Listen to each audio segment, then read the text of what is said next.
আরেক ঐতিহাসিক সন্ধিক্ষণের সাক্ষী হলো বাংলাদেশ। ছাত্র জনতার গণঅভ্যুত্থানে সারা দেশে বাঁধ ভাঙা উল্লাস, নতুন দিনের স্বপ্ন।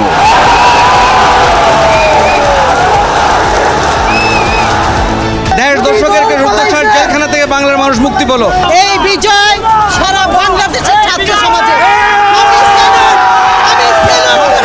জান্নাতে গেলে যে শান্তি পাওয়া যায় তার চাইতে বেশি আমি শান্তি পাচ্ছি এখন। ছাত্ররা সবসময় অন্যায়ের প্রতিবাদ করেছে, ভবিষ্যতে করবে, সবাইকে হুঁশিয়ার করে দিতে চাই।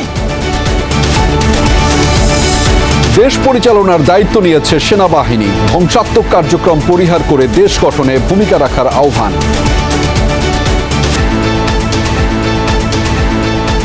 ইন্টারিম গভর্নমেন্টের মাধ্যমে এদেশের সমস্ত কার্যকলাপ চলবে।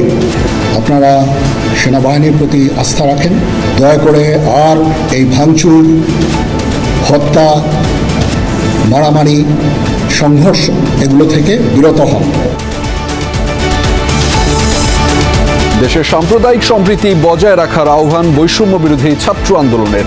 কাল জাতির কাছে তুলে ধরবে নিজেদের রূপরেখা। অভ্যুত্থানকারী ছাত্র নাগরিকের সমর্থিত বা প্রস্তাবিত সরকার ছাড়া আমরা কিন্তু আর কোনো ধরনের সরকারকে সমর্থন করব না।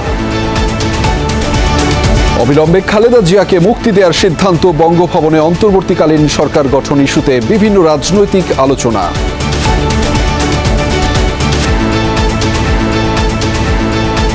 দেশনেত্রী বেগম খালেদা জিয়াকে অবিলম্বে কোনো কালক্ষেপ না করে তাকে মুক্তি দেওয়া হবে।